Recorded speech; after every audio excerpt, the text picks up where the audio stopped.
al doctor José Atille, o Atille que se dice, ¿verdad? Doctor José Atille es nuestro presidente aquí también de otra asociación, que es la de Al-Hakim, que quiere decir el médico. Un aplauso, por favor. Muchas gracias. Tenemos aquí también a otro médico, otro Al-Hakim, al doctor Javier Sáenz Chapa, querido amigo también, cirujano, investigador, y ya lo va a presentar el doctor Atille en toda su semblanza. Bienvenido. Y pues aquí con su corbata preciosa de todo lo de Egipto, ya te veo, Gerardo, tú tienes que traer esas cosas lindas. Un egiptólogo, arqueólogo, ¿verdad? Gerardo Taver, un aplauso, por favor. Muy bien, pues les voy a leer después de este momento de bienvenida, de cálida bienvenida, que espero que estén a gusto, y cálida la bienvenida también por el calor. Les voy a leer un poco la semblanza de Gerardo, pero antes de leerles esta parte como muy formal, muy seria, les quiero decir que es un gran amigo, como un hermano Gerardo. Tuve la oportunidad de poder viajar con él, así que mi último viaje, espero que no sea mi último, pero por ahí dicen que el penúltimo, precisamente a Egipto durante 3 semanas con su equipo Kemet en Anáhuac, que es la Tierra Negra. En Anáhuac, así le puso, es un lugar de estudios de egiptología. Y fue fabuloso. Conocimos lugares que si alguien estaba en Egipto, se los juro que con Gerardo le dieron, pues el Ministerio de Cultura es el único egiptólogo mexicano reconocido por el Ministerio de Cultura y de Antigüedades, entonces a mí me enorgullece mucho. Él, ahorita les voy a leer, está en el Museo Nacional de las Culturas del Mundo. Él es curador del área de Mesopotamia, toda la zona de la creciente fértil, y pues todas estas áreas de Levante. Voy a leer tu currículum. Pues mira, así los detalles, ¿verdad? Arqueólogo por la Escuela Nacional de Antropología e Historia.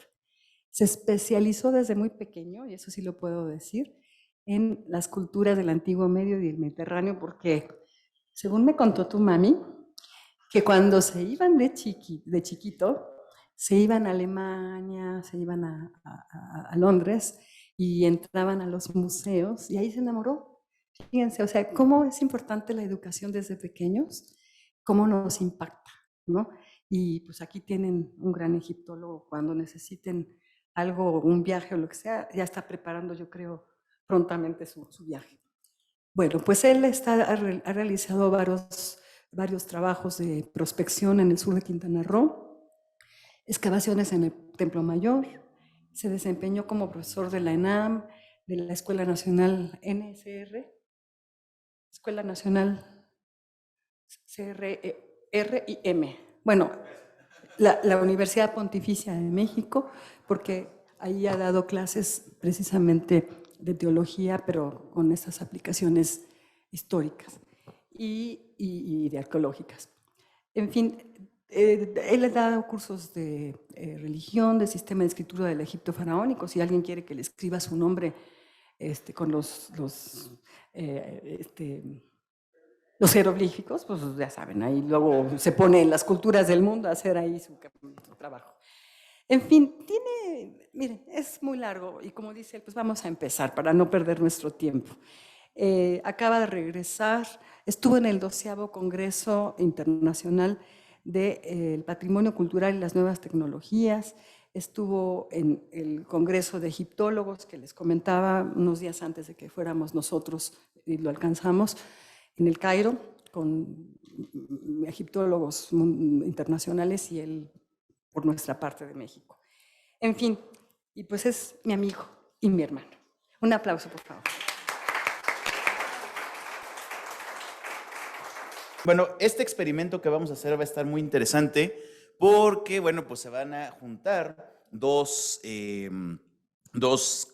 ciencias que podría pensar que no se juntan, pero en realidad tienen mucho que ver, que es justamente la medicina y la egiptología, ¿no? En este caso vamos a hacer una presentación doble. Yo les voy a dar un poco el contexto histórico de qué sabemos acerca de la medicina del Antiguo Egipto, y después el doctor Javier nos va a dar ¿cómo se llama? Pues algunos ejemplos muy importantes, ¿no? Entonces, creo que va a ser interesante, nos vamos a retroalimentar de varias maneras, entonces trataremos de que sea lo más ágil posible. Evidentemente va a ser un viaje de más de 3,000 años de cultura, sería imposible detenernos en todos los aspectos, pero bueno, creo que vamos a poder dar un aspecto muy general y sobre todo muy actualizado y muy académico en el sentido de lo que sabemos, ¿no? Porque también tenemos muchas concepciones erróneas, tenemos muchos clichés que luego tenemos acerca de la medicina, ¿no? Entonces, bueno, pues la hemos titulado de esta manera, ya lo saben, por eso están aquí. Y bueno, a mí siempre me gusta iniciar con estas, no me voy a tener demasiado,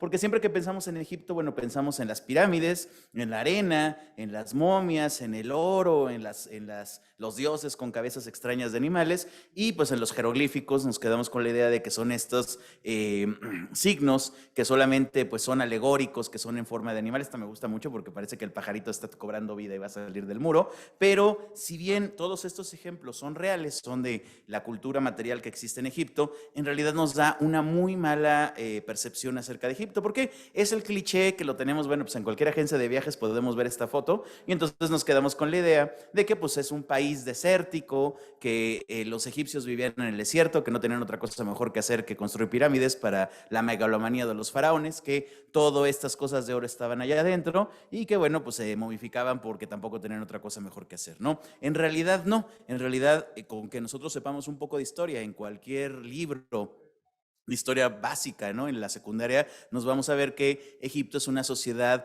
agrícola ganadera. Entonces, ver qué está ocurriendo, ¿no? Pues cómo agricultura y ganadería van a ocurrir en el desierto, ¿no? Entonces, el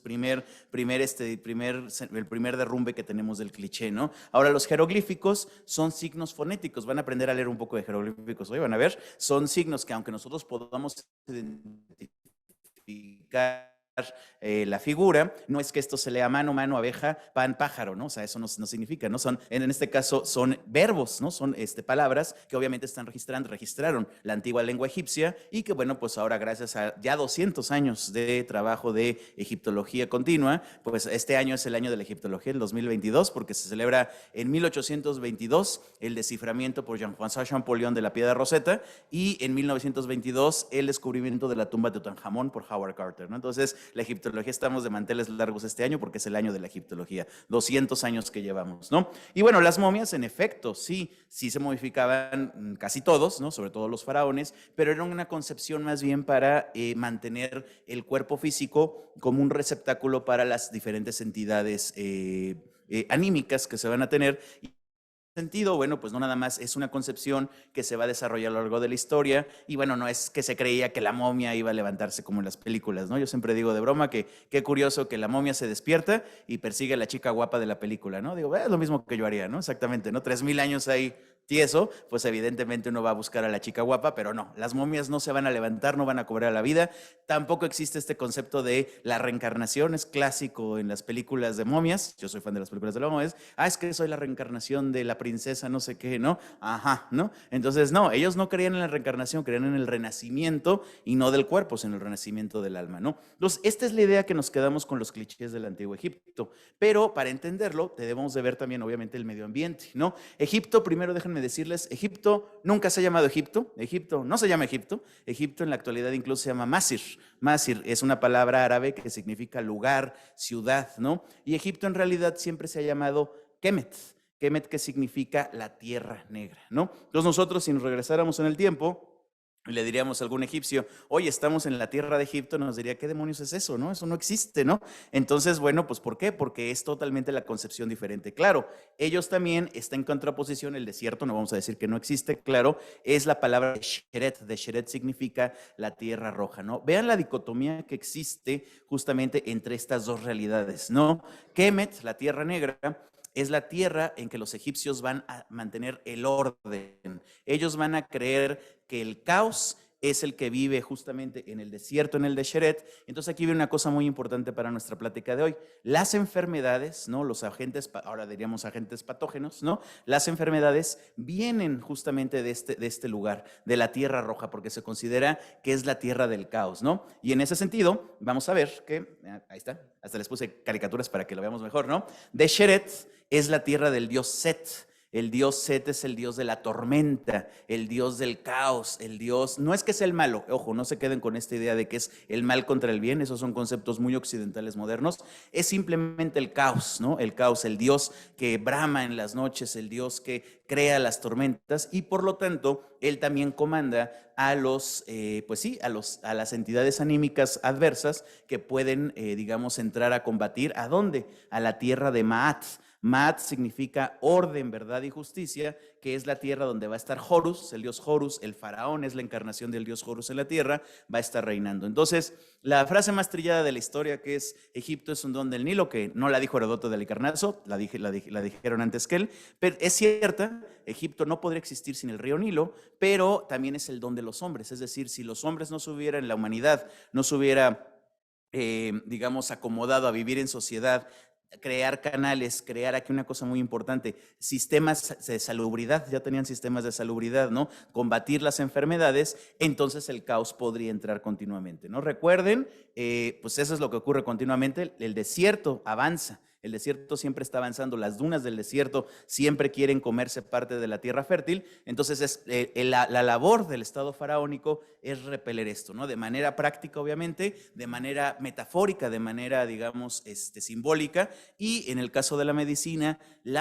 justamente es combatir el caos con esto, ¿no? Entonces, quédense de esta idea. Nosotros estamos muy acostumbrados aquí en México y en otros lados que no, pues el desierto está muy lejos, ¿no? Y se va bajando gradualmente, ¿no? Vamos hacia el norte, en Pachuca empieza a hacerse desértico, tenemos que llegar hasta Sonora para ver desierto, ¿no? Aquí no, aquí uno puede tener un pie en la Tierra Negra y un pie en la Tierra Roja, ¿no? Entonces es una dicotomía constante y un peligro constante que viven los egipcios, ¿no? En este caso, bueno, tampoco les voy a abrumar, a mí me gusta mucho la filología, pero tampoco los voy a abrumar con todo, pero les pongo los ejemplos. ¿Qué pasó? ¿Por qué Egipto se llama Egipto? Bueno, pues ¿qué es lo que ocurrió? Le pasó con los griegos. Los griegos, cuando llegan a Egipto, llegan a Kemet, ¿no? Preguntaron a algunos generales de Alejandro Magno, o incluso antes, porque ya estaban antes, le preguntan a un egipcio que vivía en la ciudad de Memphis, que es donde está el Cairo, y le dicen, oye, pues ¿dónde estoy? ¿Cómo se llama este lugar?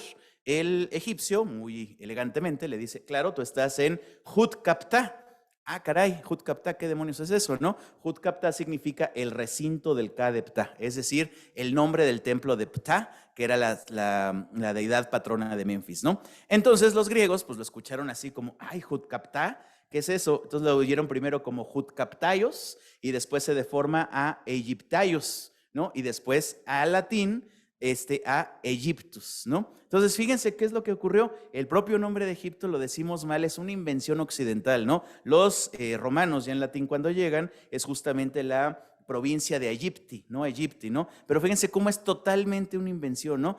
Pasó algo muy similar, siempre me gusta decirlo. Aquí en México pasó lo mismo cuando llegan los españoles, primero que llega Jerónimo de Gailar a la península de Yucatán, le pregunta a un maya de Yucatán, le dice, oye, ¿cómo se llama este lugar? Y le pongan, se llama Yucatán, que significa no te entiendo, ¿no? Y entonces, bueno, pues claro, Yucatán, ¿no? O sea, digamos, y vamos a fundar una ciudad que se llama Mérida, igual que la de España, ¿no? Entonces, de igual manera, muchos de los nombres que tenemos de las ciudades en la actualidad en Egipto, Hermópolis, Diápolis, son nombres griegos que el nombre original no tenía absolutamente nada que ver, ¿no? Eso también nos queda mucho con, ya el año antepasado, dimos una conferencia sobre el Líbano, y muchas de las ciudades también tienen nombres griegos que no eran las ciudades originales, ¿no? Estaban obviamente en cananeo, ¿no? Que tenemos que ver. Entonces vean que es un fenómeno muy similar en todo el mundo, ¿no? Llegan extranjeros, obviamente pues no entienden nada y lo escriben, se les da a entender, ¿no?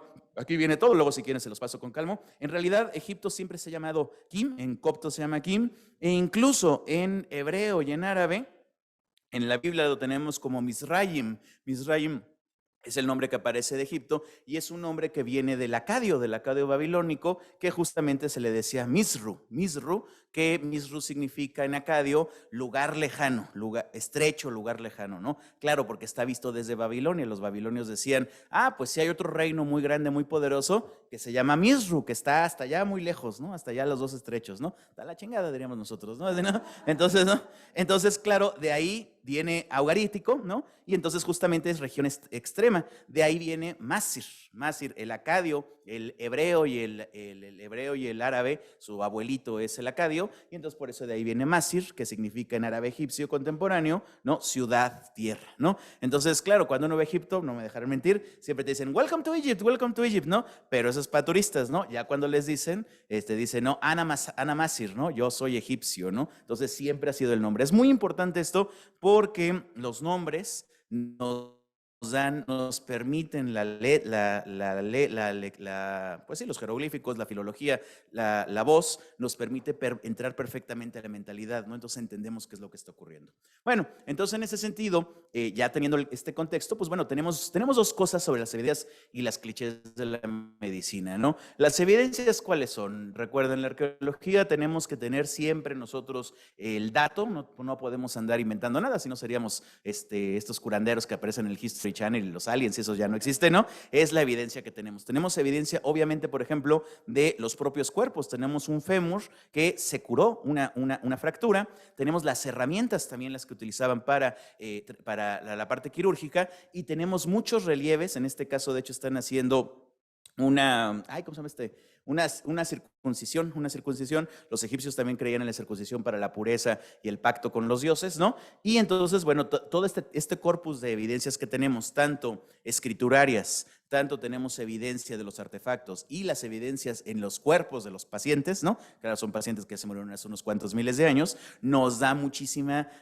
este ejemplo de cómo se hace la medicina, ¿no?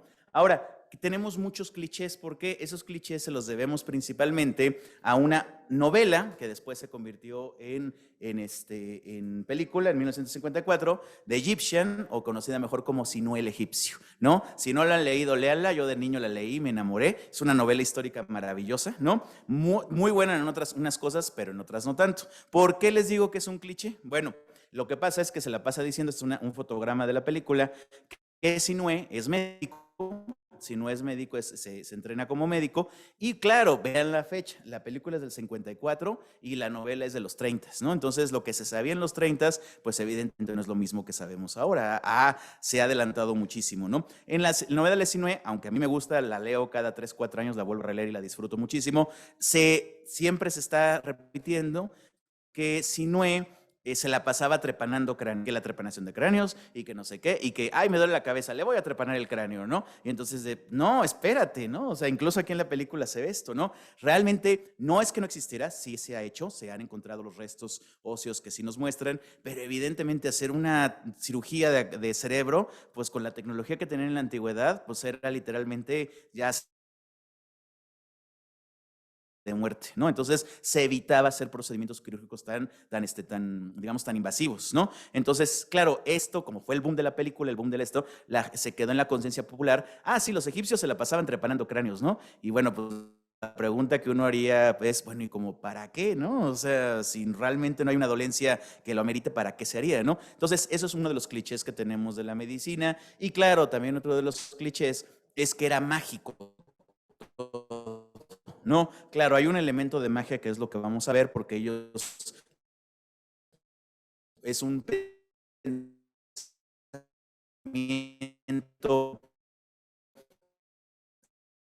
científico, pero precientífico en el sentido nuestro, es más un empírico, y en ese sentido, cuál era por lo menos la fisiología, ¿no? El ofrecer, y con eso obviamente se buscaba tratar a los pacientes, ¿no? Entonces, en ese sentido, ¿hacia dónde apunto? Taca, taca. A ver, si funciona, sí. Ya ven, por andar hablando mal de la magia, ya pasó. Es que no le dije a Seth. No, lo estaba apretando para siguiente. A ver. No lo está pensando, ¿verdad? Sí. Bueno, hasta aquí como vamos. Si no, a la antigüita, así con el dedito al pajarito. Como capítulo de los Simpson. A ver. Bueno, a ver, vamos. Sí, porque queremos hacerlo rápido para que nos dé tiempo a los dos muy bien de exponer, ¿eh? A ver. Ahí está. Muy bien. Ok. Bueno, ¿Cuál fue el primer acercamiento que tuvimos hacia la medicina egipcia? Bueno, pues evidentemente las momias, ¿no?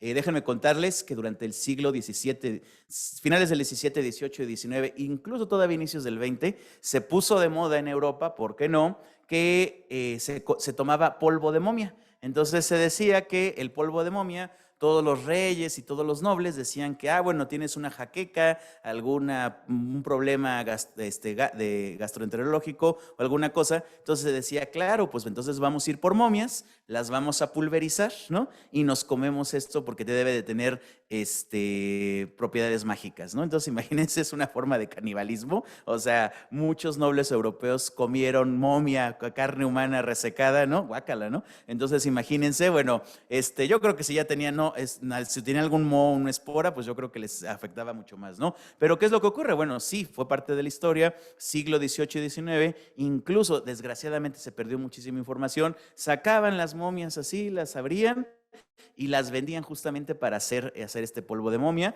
Y tenemos, por ejemplo, en la farmacopea europea, estos alvarelos que eran justamente para guardar el polvo de momia. Estos son de Alemania, no los tienen. Y bueno, incluso también era muy chic en esa época, en el siglo XIX, los ingleses se iban de vacaciones, se traían de souvenir una momia y entonces hacían todo un ambigú perfecto para desenvolver la momia en medio de una gran pomposidad, ¿no? Entonces se hacía una cena muy elegante y cada vez que desenvolvían la momia y se encontraba un amuleto, todos aplaudían y todo, ¿no? Y después la momia la terminaban moliendo, ¿no? Entonces, bueno, pues imagínense, incluso tenemos ejemplos de que había un tráfico ilegal, ya no de momias, pero de momias contemporáneas. Es decir, sacaban cuerpos recién muertitos, los desecaban y los convertían en momia, ¿no? Porque se puso de moda. Entonces, imagínense, también vean, no estamos occidentales del siglo XVIII y XIX creyendo en estas cosas de la magia que nos van a poner, ¿no? Pero bueno, fue un primer acercamiento a algunos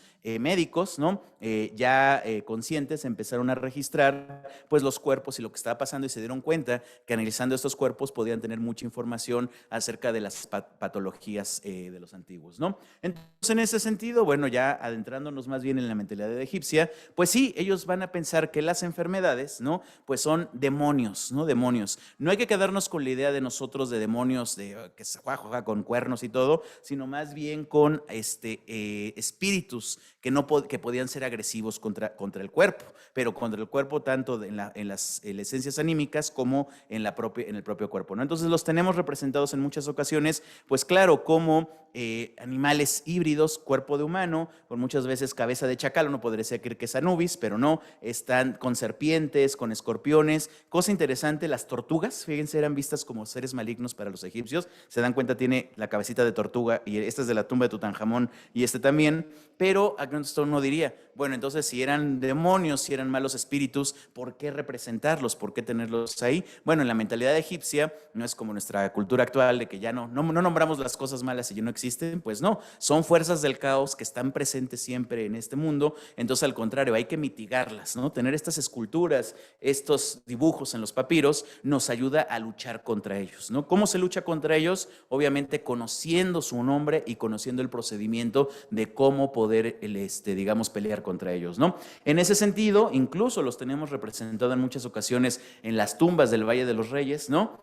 Y fíjense, muy interesante, los tenemos como estos seres, vean, con cabeza de disco solar, ¿no? Entonces uno puede pensar, bueno, pero si Ra, el dios del sol, es el supremo creador y es el dios el más benigno de todos, ¿por qué una enfermedad va a estar representado con el disco solar? Bueno, pues porque representa la parte maligna del sol, ¿no? La insolación, ahorita que vengo del calor de allá de Teotihuacán, digo, si no me llevo sombrero uno se insola. Entonces, las enfermedades que pueden ser creadas por el calor excesivo. Y esto es una cosa muy interesante, ¿no? La salubridad, necesitamos tener un equilibrio. No puede haber calor excesivo, humedad excesiva, porque justamente los agentes patógenos crecen en estos lugares, ¿no? Los nombres son buenísimos, nos ayudan mucho. Por ejemplo, Init significa exactamente demonio de la enfermedad. Vean, esto es fonético, pero ven el determinativo. Es un hombre dándose un golpe él mismo en la cabeza, ¿no? Entonces así de, ya no aguanto el dolor, ¿no? O sea, es lo que sentía, ¿no? Fíjense, por ejemplo, Itemu es de la nariz, ¿no? Es un demonio, una enfermedad de la nariz, ¿no?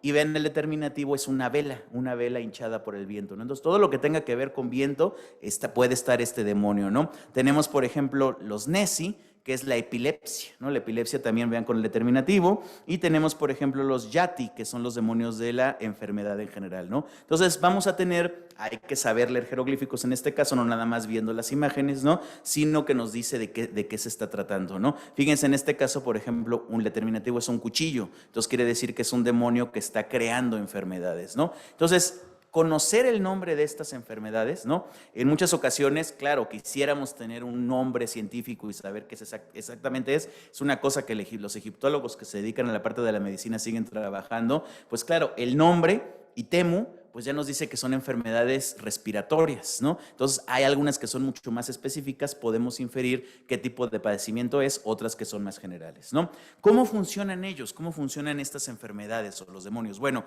¿cómo se puede combatir contra ellas? Bueno, el primer paso es conocer su nombre, ¿no? Y esto, por ejemplo, en el libro de los muertos, tenemos, este es el papiro de Ani, tenemos, por ejemplo, una de las pruebas que se tiene que pasar Ani para pasar al más allá, es pasar las 12 puertas de la Duat, que son las horas de la noche, ¿no? Entonces, cada puerta, si se dan cuenta, está custodiada por estos demonios, no me gusta el nombre de demonios, más bien geniecillos o, digamos, entidades malignas, que fíjense lo que tienen, están sentados y lo que tienen en la mano son sendos cuchillos, ¿no? Serían aquí como en México los machetes de Atenco, ¿no? Así están ahí como manifestantes que se ponen en gobernación afuera. Y entonces lo que tienen que hacer, en este caso Ani y su esposa Tutu, todo esto que viene aquí escrito, ¿no? Básicamente son las fórmulas mágicas para decir cómo combatirlos contra ellos, ¿no? ¿Cómo se dice esto? Eran muy formales. Yo, Ani, le escriba de bla, bla, bla, y me presento, y dice, yo conozco tu nombre, ¿no? Entonces le dice, ¿cómo vas a pasar? ¿No? Somos los fieros protectores y no te dejaremos pasar. Dice, pues no hay problema, yo conozco tu nombre, y al momento de conocer tu nombre, entonces yo tengo poder sobre ti, ¿no? Entonces la primera cosa es nombrarlo, ¿no? ¿Cómo se nombraban estos demonios? Las Arit, que son justamente las puertas de la Duat. Fíjense, son muy interesantes porque, por ejemplo, este se llama Sejedher Asha Iru, el que invierte el rostro y tiene muchas formas, ¿no? Jesefher Asha Jeru, el que rechaza el rostro, el de muchas voces, ¿no? Este está bien, es locochón. Anjefem Jefetau, el que vive entre serpientes, ¿no? Entonces, fíjense, son nombres, el que invierte el rostro y tiene muchas formas. ¡Wow! O sea, ¿qué está pasando ahí, no? Pues a lo mejor una epilepsia o una contracción o algo, ¿no? Entonces, los nombres son muy poéticos en este sentido, y entonces al momento que Ani los pronuncia, tiene poder sobre ellos, ¿no? En el contexto funerario, justamente él menciona el nombre del nombre del guardián, y entonces él baja su cuchillo y lo deja entrar, lo deja pasar, ¿no? Esto lo traigo a colación, ¿por qué? Porque es el mismo procedimiento que se tiene para la medicina, ¿no? Digamos, y el libro de los muertos, los papiros, miden 25-30 metros, son lo que sería el acordeón para el más allá, ¿no? O sea, la religión egipcia se convirtió tan complicada para ellos mismos que, pues, obviamente no me voy a aprender el nombre de todos, ¿no? Pues santo remedio, llevo mi acordeón y entonces ahí llevo mis apuntes para saber cómo hacerlo. Ese es el fin último del libro de los muertos, ¿no? Pero bueno, en ese sentido, ¿qué es lo que vamos a necesitar? El médico va a necesitar conocer el nombre de las enfermedades, el nombre de estos demonios, y se va a tener que encomendar a una diosa muy importante al día de hoy, o sea, Sekhmet, que es la leona más poderosa. Sekhmet es la diosa patrona de la guerra, ¿no? Entonces, fíjense, muy interesante, los egipcios no tienen un dios de la guerra, sino una diosa, y es una leona que representa, vean el disco solar, en esta ilustración me gusta mucho, es el disco solar, es el sol, pero el calor que destruye, ¿no? Entonces hay un mito, no se los voy a contar con calma, se los cuento rápido, es que Ra decide destruir a la humanidad, porque ya ven que la humanidad siempre, en lugar de portarnos bien, pues nos portamos mal, quién sabe en dónde sale eso, en todas las mitologías, y entonces Ra decide erradicar a la humanidad, se quita su ojo, son dioses, pueden hacerlo, la manda a la tierra y se convierte en Sekhmet, en la diosa destructora. Entonces nos dice la leyenda del ojo de Ra que esta diosa Sekhmet empieza a hacer una carnicería, empieza a matar a todo mundo, y los propios dioses le dicen, no, espérate, pues estaba tranquilo, estamos chupando tranquilos, ¿no? Y entonces le dice, no, pues es que no la puedo yo detener, es tan poderosa, incluso Ra, el dios creador, no lo puede detener. Entonces el dios Tot, el dios de la sabiduría, tiñe cerveza de rojo, con eso crea el vino, y le dice, mira, Sekhmet, tómate esta sangrita, esta sangre que está fresca, ¿no? Sekhmet se toma la cerveza, se pone una borrachera de aquellas, ¿no? Y después de que está borracha, la calman con música que se convierte en Bastet, en la gatita, ¿no? Entonces, siempre es esta dicotomía en los dioses, ¿no? Pueden ser iracundos o pueden ser benignos, ¿no? Pero entonces aquí vemos, en este caso, Ramsés III, dándole ofrendas a Sekhmet, ¿no? Y estos son amuletos bien interesantes. De hecho, el nombre Sekhmet Sehem significa poder, es la poderosa, ¿no? Es el poder femenino, ¿no? Entonces, chicas, si cuando vean, Sekhmet es la diosa que nos debemos encomendar siempre. Digo que es como Lupita D'Alessio, la leona dormida, exactamente, ¿no? Me está diciendo en este caso. Entonces, bueno, esta diosa, cosa curiosa, ¿no? Va a ser la diosa de la guerra, la diosa que se tiene que calmar, y es la diosa patrona de los médicos, ¿no? Entonces, ¿por qué? Porque los médicos eran vistos como guerreros, tenían que luchar contra la enfermedad. Entonces, todos los médicos, antes de realizar alguna cirugía, antes de realizar un procedimiento, llevaban amuletos como este de Sekhmet, iban al templo de Sekhmet y le encomendaban a ella su protección, su sabiduría para poder luchar contra la enfermedad, ¿no? Entonces, bueno, ¿cómo se va a llamar? A ver si la que sigue. Ahí está, ¿no? Pues muy bien, fíjense, médico, ¿cómo se va a llamar? Se va a llamar Sunu. La palabra Sunu es la que define al médico, ¿no? Y fíjense, muy interesante, porque en el nombre, el propio nombre lo que tiene es una saeta, es una flecha, ¿no? Esto se lee Sunu y el determinativo de hombre, ¿no? Médico, ¿no? Pero fíjense qué interesante, ya el propio jeroglífico nos dice, ¿no? Es alguien que tiene que lanzar su flecha, tiene que acertar perfectamente en el blanco y lanzarla con fuerza para luchar contra la enfermedad, ¿no? Entonces, bueno, de ahí primero nos está diciendo de qué se trata, ¿no? Fíjense una cosa muy interesante, los egipcios también tenían especialidades, ¿no? Entonces había el médico general, Sunu, pero por ejemplo tenemos el Sunu Feneth, el médico de nariz. Un otorrinolaringólogo sería justamente, había el Sunu Irit, el médico de los ojos, ¿no? Médico de las tripas, médico de la cabeza, médico, o sea, con el nombre de la parte, y eso nos dice exactamente que son especialidades, ¿no? Entonces, desde antiguo, desde el 3000 antes de Cristo, se dieron cuenta que, claro, el funcionamiento del cuerpo humano es tan complejo que debe de haber médicos especializados para cada cosa, ¿no? Incluso también tenemos, por ejemplo, el título Ursunu, gran médico, ¿no? O sea, jefe de médicos, el jefe de residentes, ¿no? El más especializado, el que tiene más experiencia, va a ser el jefe de médicos, el gran médico, ¿no? Y todos los médicos, antes de realizar, y aquí viene una cosa muy importante, de realizar cualquier procedimiento, tenían que ser waf, tenían que ser puros, es decir, claro, estaba muy ritualizado, pero ¿qué es lo que tenían que hacer? Se tenían que bañar, se tenían que lavar las manos, ¿no? Se tenían que higienizar lo más que pudieran y entonces ya auscultar o hacer un procedimiento, ¿no? Cosa que en muchos lados, pues eso no pasaba, ¿no? Se decían, ¿para qué? Así, ¿no? Con las manos sucias, no importa, no va a pasar nada, ¿no? Claro, ellos no conocían que había gérmenes o bacterias, pero decían, claro, para entrar en contacto con el paciente tenemos que ser puros, ¿no? Tenemos primero que ir al templo de la diosa, que ella nos dé su poder y ser puros, ¿no?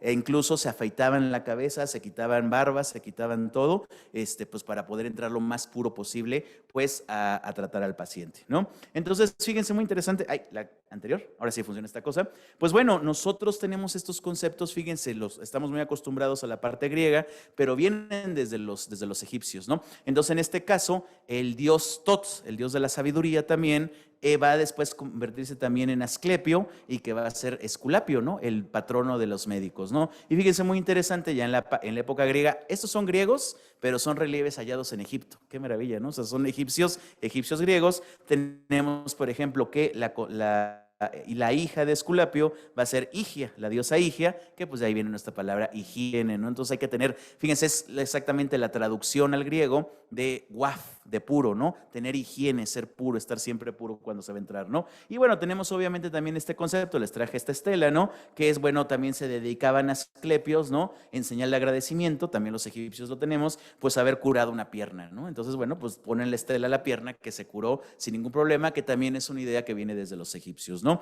En Egipto tenemos el primer juramento hipocrático, lo tenemos justamente escrito en copto, no está escrito en griego. El copto es la última fase del egipcio, pero con caracteres griegos, lo tenemos de esta manera. Entonces, pues todos los galenos aquí presentes, pues recuerden, el primer juramento hipocrático está en Egipto, ¿no? Entonces eso nos habla que seguramente las escuelas de medicina ya estaban practicando esta manera, ¿no? En Egipto no hemos encontrado todavía una especie de juramento hipocrático, pero seguramente tenían algo parecido, no, algún día saldrá, espero, o se perdió para siempre. Y por ejemplo tenemos papiros médicos, esa es una maravilla, nos va a hablar el doctor Javier más al rato, yo nada más se los presento para que los conozcan. En los papiros médicos son manuales, entonces esto también nos habla de una cosa importante, ¿no? Se va guardando el conocimiento, ¿no? O sea, es decir, si ya se tiene un tratamiento probado, o sea, se tiene experiencia, pues claro, se va registrando y eso pues es lo que nos ayuda también a ser mejores cada vez, ¿no? O sea, no les tengo que contar, cualquiera que haya estudiado alguna carrera, pues bueno, tenemos que estarnos actualizando constantemente, ¿no? Entonces, lo que se escribió hace 20 años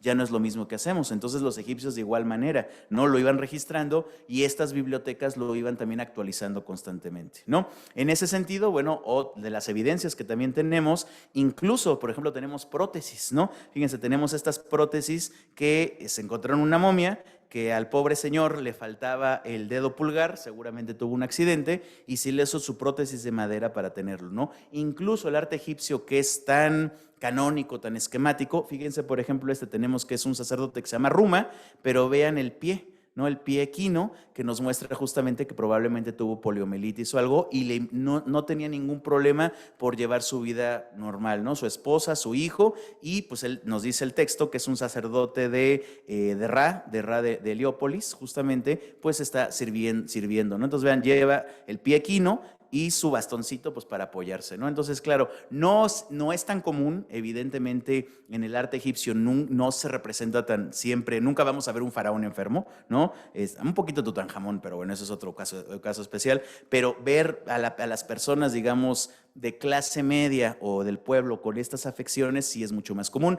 E incluso vean la ortodoncia, ¿no? Pusieron un puente, ¿no? Con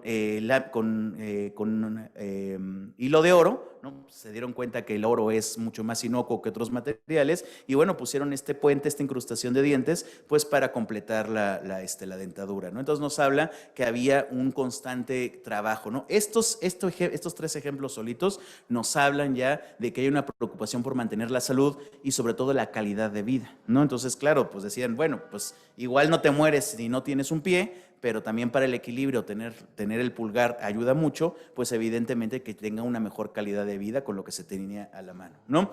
Ejemplos también del instrumental médico tenemos en el templo de Komombo, hay un relieve muy célebre que justamente en una mesa de ofrendas vemos todo el instrumental médico ahí, vemos escalpelos, pinzas, bisturí, retractores, ya ustedes los doctores me darán mejor para qué sirve, yo nada más veo ahí que a mí me dan una de estas cosas, yo me pongo a cortar a la gente, no hay problema, ¿no? Pero incluso tenemos las herramientas, ¿no? Fíjense qué interesante, se han encontrado los instrumentales quirúrgicos que se hacían, eso necesitamos una víctima para probarlos, a ver si funcionaban, ¿no? No se crean, ¿no? Pero bueno, pues son elementos de bronce y lo que sabemos también empíricamente es que antes de hacer alguna incisión quemaban, ponían en una llama, decían que era la llama sagrada, eso en 19 dice la llama sagrada de Amón, pero sabemos que era de Sekhmet, entonces ya intuían que probablemente el fuego, bueno, era para purificarlo, pero seguramente servía para, digamos, esterilizar lo más que se podía, ¿no? Entonces es una medicina empírica, pero que ya tiene una reflexión científica muy interesante que ahora lo vamos a ver, ¿no? Entonces, bueno, también en la farmacopea, ¿cómo se hacía, no? Pues se utilizaban mucho las cataplasmas, se utilizaban muchos los aceites, ¿no? Se ponían muchos remedios, ¿no? Era muy común que los egipcios tuvieran, obviamente, pues con el sol que hace allá, insolaciones, resequedades, infecciones en los ojos y lo demás. Entonces, bueno, los nombres de los aceites, que son estos cuencos, estos 5, perdón, están en México, estos los pueden ver en el Museo de las Culturas, son de alabastro, son... El alabastro se consideraba que era una piedra que purificaba. Entonces, fíjense, los nombres son muy interesantes, ¿no? Ahches, el aceite luchador, ¿no? Entonces, ay, caray, ¿cómo que esta es la luchona? Pues era un aceite que servía para luchar contra alguna dolencia, ¿no? Aceite sagrado, Aceite, hay muchas palabras para aceite, pero no hay que quedarnos nada más con la idea de que eran pues el aceite de la cocina o para el cuerpo, sino que cada aceite era, digamos, el aglutinante para poner diferentes farmacopeas, diferentes soluciones que se maceraban ahí y se ponían como cosas tópicas, o también sabemos que se tomaban muchas cosas, ¿no? Entonces es una medicina bien interesante, ¿no? La mayor fuente de información es el papiro Edwin Smith, ya les platicará más con calma el doctor Javier, pero fíjense, muy interesante, nada más quiero que lo vean como estructura. Si son observadores, se van a dar cuenta, en este caso lo leemos de derecha a izquierda, está en hierático, se dan cuenta que hay líneas rojas, ¿verdad? Bueno, pues las líneas rojas, ¿qué creen que sean? El título, ¿no? Entonces son las rúbricas. Entonces recuerden, seguro a ustedes sí les tocó, a mí todavía me tocó, que cuando en la escuela nos ponían, se tenía que poner la fecha y el título en rojo, ¿no? México DF y en rojo, ¿no? Ciencias naturales, bla, bla, bla, y ya lo que venía después, pues viene desde los egipcios, ¿no? Viene el título, aquí dice exactamente qué dolencia se va a tratar, y después viene, es interesantísimo, viene el diagnóstico y después viene cómo se puede tratar de esto, ¿no? Entonces ya les platicaré con más calma, pero fíjense, tenemos los documentos, no nada más es obviamente esta hoja, son muchísimas más que están en la Academia de Medicina de Nueva York, ¿no? Entonces nos permite, nos abre perfectamente, pues, cómo era este mundo, digamos, médico de los antiguos egipcios, ¿no? Entonces, no avanza, a ver, ya ven, de cosas así. A ver, el pajarito, así. Ajá. Entonces, bueno, pues esta es una ilustración muy bonita que nos muestra, ¿no? El papel del médico era cuando había una dolencia en un paciente, en este caso, bueno, es una hija del faraón, pues bueno, se llamaba al médico y el médico se le daba mucha importancia a la auscultación, ¿no? Y cosa interesante, muchos de los papiros se le daba mucha importancia a los aromas, ¿no? El enfermo cómo olía, cómo se sentía el cuerpo, ¿no? Cosa que todavía se sigue haciendo, ¿no? Si también las muestras, ¿no? De qué tipo de olor tiene, ¿no? Si es un olor fétido, pues nos muestra algún tipo de infección. Entonces, claro, el médico llevaba su arcón, diríamos que ahora sería el maletín, llevaba todos sus ungüentos, toda su farmacopea, hacía como sus recetas maestras también él mismo, tenía que saber también hacerlas, y revisaba en los papiros justamente qué dolencia tenía, ¿no? Si ya se conocía la dolencia y había una forma segura de tratarla, pues consultaba su biblioteca, ¿no? Entonces es una cosa muy interesante, ¿no? Porque también obviamente el médico se va forjando por la experiencia, pero también con la experiencia que han tenido los otros galenos anteriores, pues para poder tratarlos, ¿no? Entonces, bueno, ya nada más para ir terminando, no me quiero extender, también pues tenemos, por ejemplo, ya en el mundo de los jeroglíficos, pues tenemos muchísimos términos médicos, ¿no? Que hay que saberlos buscar, hay que saberlos entender. Entonces tenemos obviamente la palabra fenet, ya les había dicho nariz, pero tenemos también Serejeret, fosa nasal, Neshut, moco, ¿no? Entonces, bueno, el moco, pues sí, también el moco es evidente. Les preguntarán, ¿le sale moco blanco, moco verde, fluido? Pues nos puede decir, ¿no? Tenemos gesá, mucosa, las mucosas también obviamente las conocía, ¿no? Garganta, meret, laringe, cuello, ¿no? Entonces, los nombres propios de las partes del cuerpo, pero también de los fluidos, de las excrescencias, y obviamente nos indicaba hacia dónde se puede hacer, ¿no? El fin último siempre es aliviar al paciente y mejorar su calidad de vida, ¿no? Y bueno, ya nada más para terminar, también se trataban no solamente las enfermedades físicas, sino también las anímicas, ahora lo que diríamos para la psicología. Entonces también se consideraba, bueno, probablemente tiene un cuadro, ¿no? De que su K, su fuerza vital, y su Va están desequilibrados, ¿no? Entonces, claro, es muy religioso esto, pero, por ejemplo, ¿qué se buscaba? Se decía que el Hat, el cuerpo, ¿no? Es solamente el receptáculo, ¿no? El cuerpo tiene las dolencias, pero si el Shuit, el mismo nombre, el Ren, la sombra, la fuerza vital y todo no está equilibrado, o sea, seguramente ya hay muchos en el Edwin Smith que literalmente se ve que son cuadros de depresión, depresiones crónicas, entonces ya son enfermedades espirituales, diríamos ahora nosotros ya mentales, ¿no? Pero también estaban muy conscientes de que esto afectaba obviamente pues el propio cuerpo, ¿no? Ahora sabemos que sí, tienen inmunodeprimes, siempre tiene uno que estar muy alegre porque el sistema inmunológico también se baja, ¿no? Entonces no es inmunodeprimen, estudian muchas cosas, eso siempre los mantiene bien vivos, ¿no? Y bueno, ya para terminar, fíjense, les puse esta cita, no se las voy a leer, pero fíjense, es una cosa, el doctor Ira Bike, que está vivo, es ustedes lo han de conocer mejor que yo, en uno de sus libros pone, y tiene mucha razón, me encantó esta cita, porque le preguntan a Margaret Mead, que fue una de las fundadoras antropólogas, que cuál era el primer signo de la civilización, ¿no? Y entonces decía, bueno, pues no, pues es las pirámides, la cerámica y todo. Dijo, no, es justamente el fémur, se me olvidó decirles que lo tuvieran en cuenta, un fémur curado, ¿no? Entonces, ¿eso qué nos dice, no? Que el ser humano se hizo justamente por cuidar al otro ser humano, ¿no? En el mundo animal, pues obviamente si se te rompe una pierna, aunque sea el ciervo, el venadito más bonito como Bambi, pues ni modo, se lo van a comer los leones, ¿no? El elefantito que no puede seguir a la manada, pues ahí se queda, ¿no? Los animales no tienen esta conciencia, ¿no? Pues obviamente es puro instinto, ¿no? Algunos sí también son más humanos que humanos, pero una cosa que nos marca como seres humanos y que nos marca como gente civilizada es justamente ayudar. Entonces, encontrar un hueso que soldó, encontrar una herida, un tratamiento, nos habla de esta humanidad que deberíamos de tener todos y que justamente en una persona con una pierna rota no se puede mover, no puede hacer nada, entonces tiene que tener una familia que lo cuide, ¿no?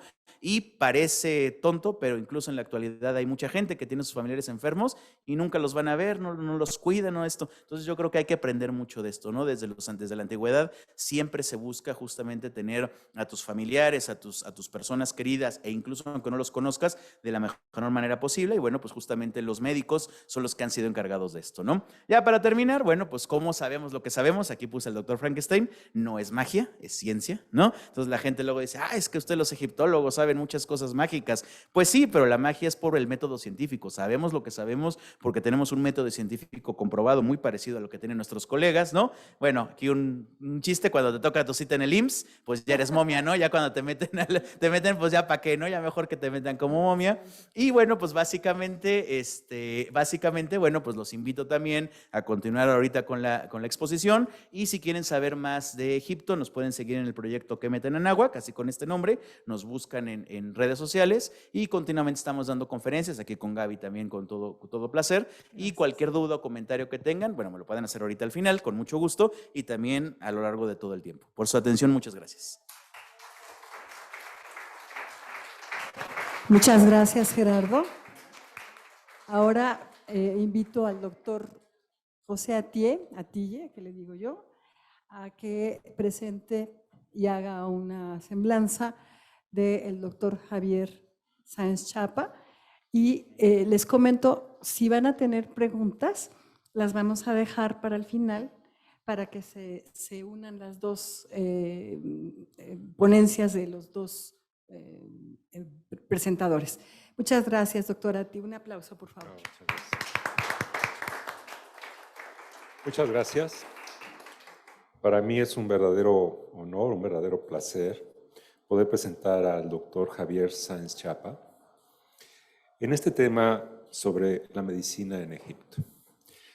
La pregunta que podríamos estar haciendo es, ¿qué hace un médico mexicano hablando de medicina egipcia? Y en realidad acaban de ver el juramento hipocrático, que viene en su inicio de Egipto y bueno, posteriormente es modificado por la parte griega. Pero el doctor Sáenz Chapa, para abordar este tema, habría que ver sus antecedentes. El doctor estudió en la Universidad de La Salle, se formó como médico general ahí. Posteriormente, el doctor se formó como cirujano general en el siglo XXI, en el Centro Médico Nacional. Y no conforme con esto, en la parte de cirugía general, fue a la Universidad de Alabama en Birmingham y al Hospital Johns Hopkins para especializarse aún más en la parte de cirugía gastrointestinal y tener un curso postdoctoral en oncología quirúrgica. Cuando hablamos de un cirujano, hablamos de un sistema en donde muy probablemente, no muy probablemente, es seguro, como reconocemos a Egipto es por sus momias y su vaciamiento de órganos. Entonces, ¿qué mejor que un cirujano para poder entender esto? No solo queda esto ahí. El doctor además ha tenido varios aspectos de educación y de estudios en microcomputadoras, ha estado en la parte social, en la parte médica como líder de hospitales, como director y coordinador. Y actualmente nos va a hablar sobre la medicina en Egipto. ¿Qué preguntaría? ¿Qué reflexionaría? La formación de la casa de la vida, trascendencia. Habría hablado también de el acceso universal a la medicina que tenía como organización social. La enfermedad mente-espíritu, que le llamamos demonio, ¿sí? Es la mente que no checa con el espíritu. Y indudablemente vamos a ver temas o fotografías y narrativas de cirugías, de tumores en hueso, que es lo que más se ha conservado. Entonces, ¿qué mejor que doctor Sáenz? Por favor, si nos ayudas con esta presentación. Bienvenido por parte de Centro Libanés, Al-Fanan. Y el estrado es tuyo.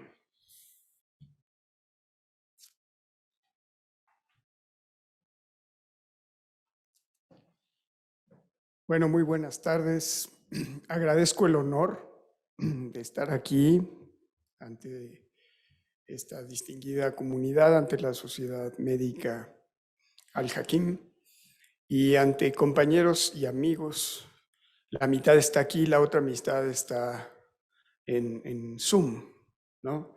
Y es una semblanza muy heterogénea de gente experta en algunos temas, médicos, científicos, compartir con una autoridad internacional de Egipto esta plática es para mí todo un honor y felicito y me honro con estar en esto. Pero el complemento que van a ver me ha fascinado. Y lo primero es ¿por qué estoy aquí? Sí, parece algo misterioso. Cuando yo empecé la carrera de medicina, empecé con 2 libros vocacionales y si no el egipcio fue uno. Y yo sin saber, ahora que en la investigación me encuentro que Mika Waltari lo publicó después de la Segunda Guerra Mundial en 1945, un novelista enciclopédico finlandés que escribió varias novelas históricas y que narró un poco la semiología o lo que encontró en un papiro, en el papiro Berlín, y que lo tradujo. Y todo esto lo fue documentando. Entonces, la novela tiene bastantes tintes históricos y tiene bastante fantasía, ¿no? Es una historia de amor frustrada quizás, ¿no? Y que le va mal con algunos políticos y finalmente acaba diciendo estas frases, pero finalmente narra una historia fantástica. Y Egipto, voy a empezar por decir, pues es una cultura que creció aislada en el desierto y no solo en el desierto. Acá está el desierto del Sahara, pero aquí hay una cadena montañosa que lo aísla y el Nilo, que mide 6,000 kilómetros, en sus 1,000 kilómetros que corresponden, está dividido por una formación rocosa de donde sacaron las canteras para las pirámides y de unas cataratas fenomenales por donde no se puede llegar. Entonces, llegar a Egipto es que hay que nacer ahí. Solamente Egipto se intercambió con todas estas culturas y en esto vamos a empezar. Vamos a tocar 5 puntos y como dice Gerardo, es muy poco tiempo para todo lo que tenemos que decir, así es que tengo que ir rápido.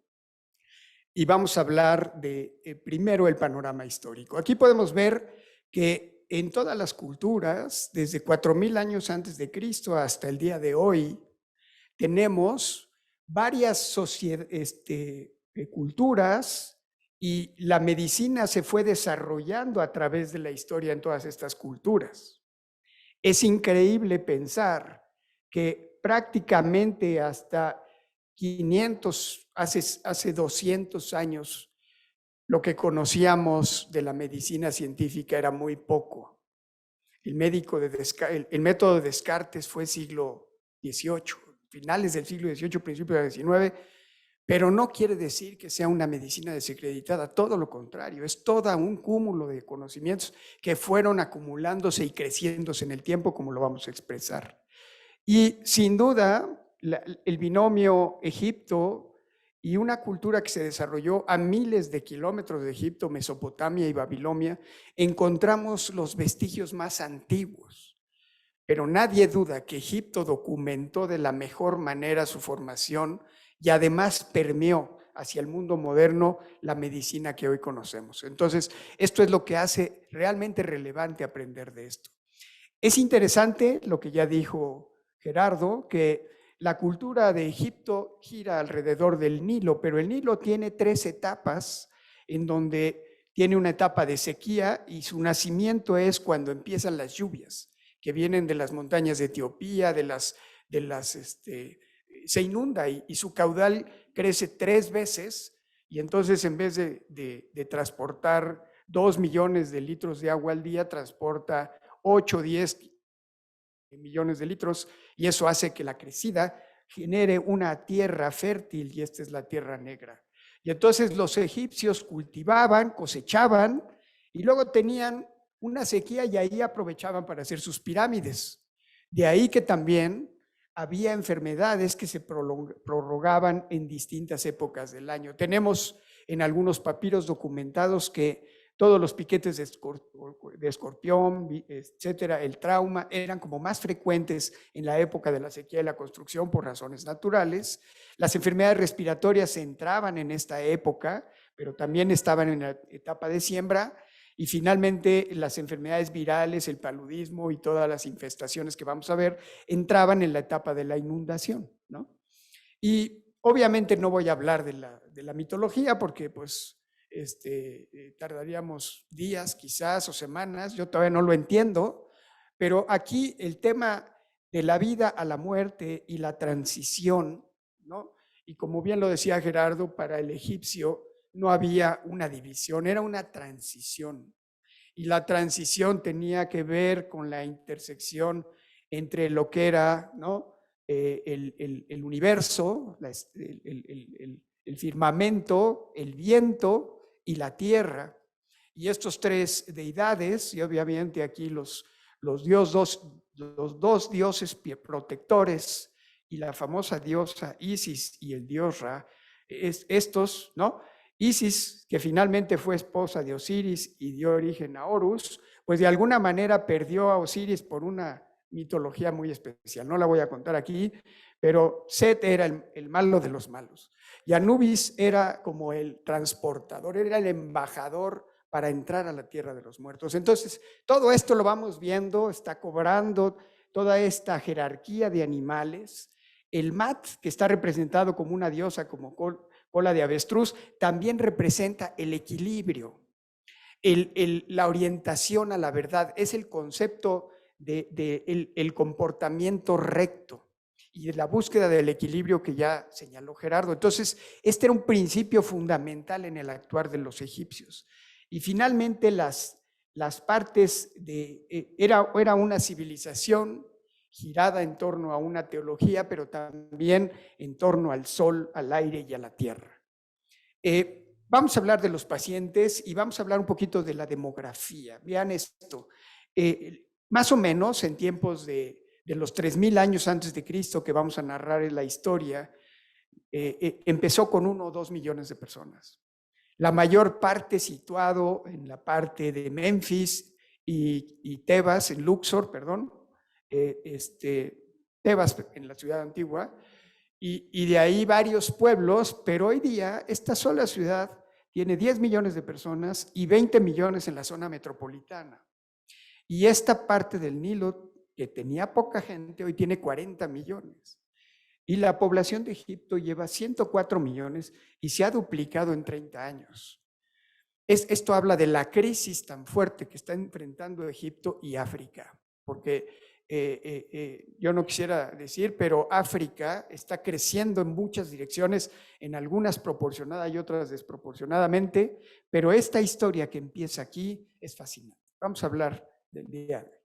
Ahora, finalmente, cuando uno dice qué comían los egipcios, pues no comían, no vivían tan mal, ¿no?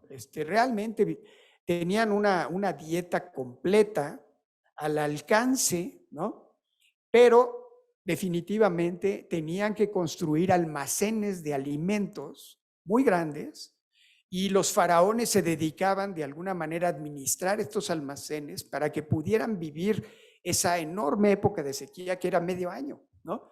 Y en ese medio año no había que comer ni que sembrar, sino lo que se podía alimentar. Y finalmente las proteínas, ¿no?, eran el alimento limitante durante esos 6 meses, porque finalmente pues la carne sí la aprendieron a secar, comían carne seca, el huevo, tenían aves de corral, pero también comían todo lo que se movía, ¿no? Y hasta cocodrilo, hienas, liebres, erizos y ratones. Pero finalmente todo esto era, ¿no?, su alimentación base. Y en este sentido también podemos entrar a que cocinaban delicioso, ¿no? Ayer me platicaban, ¿no?, la cocina de estas áreas es exótica y muy rica, y finalmente todas estas condimentos que además son ricos en antioxidantes y son el preámbulo de lo que hoy se habla, que es la dieta más sana del mundo, la dieta mediterránea. Y la dieta mediterránea tiene todos estos conceptos. No voy a profundizar más porque aquí se me acaba la plática, pero un día en la vida del antiguo Egipto quiere decir que los egipcios, en el 95% de la población, se dedicaban a la agricultura y recolección, construían, se la pasaban en fiestas y hacían comercio, ¿no? ¿Y cuáles eran estas fiestas? Pues fíjense, si nacía el hijo del faraón, si había una coronación del faraón, si se enojaba o si se contentaba el faraón con la esposa, con como sea, había fiesta. Luego, el Nilo pues tenía su fiesta, su inicio de año era cuando iniciaban las lluvias, ¿no? Entonces, estas fiestas eran fantásticas. Todas las fiestas de los dioses de los templos eran también muy importantes, como hoy día existen en México. Y finalmente pues había sus propias fiestas locales, o sea, cada domingo había fiesta, ¿no? O sea, yo creo que había motivo de celebración, pero todo esto ocurría en esa dinámica de cosechar, de sembrar y cosechar y de disfrutar la vida. Ahora, se me olvidó decir, pero el egipcio promedio vivía 36 años. Entonces, esta sociedad, ¿no? Además, pues era la expectativa de vida de la época, ¿no? Entonces, cuando se habla que el egipcio ideal, con todo lo que se sabe de pues era el faraón. A ese sí se le alimentaba, se le echaba airecito, se le mantenía en incubadora. Esos, ¿no? Y Ramsés II vivió 90 y tantos años, ¿no? Entonces, tenían vida longeva si se cuidaban, ¿no? Y por lo mismo duraban muchos años, pero muchos de ellos, pues, solamente vivían menos de 40 años. Y cuando hablamos de estas situaciones, pues los médicos y las enfermedades, ya no voy a hablar más de Imhotep, pero Imhotep es la primera referencia histórica de un hombre sabio, ¿no?, que no solo fue médico, sino fue constructor y fue arquitecto y fue médico del faraón y hasta dicen que resucitó un muerto, ¿no? Entonces lo elevaron a una deidad, ¿no?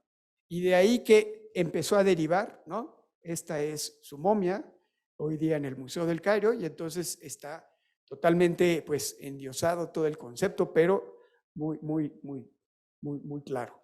Ahora, ya no voy a hablar esto, pero la formación de los médicos tenía que ver con muchos de ellos, la mayoría, eran hijos de médicos. La profesión se heredaba y por lo tanto requería una vida para hacerse.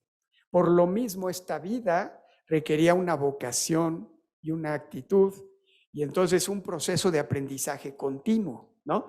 Y había escuelas para formar a los médicos, y además existía un elemento regulatorio del Estado.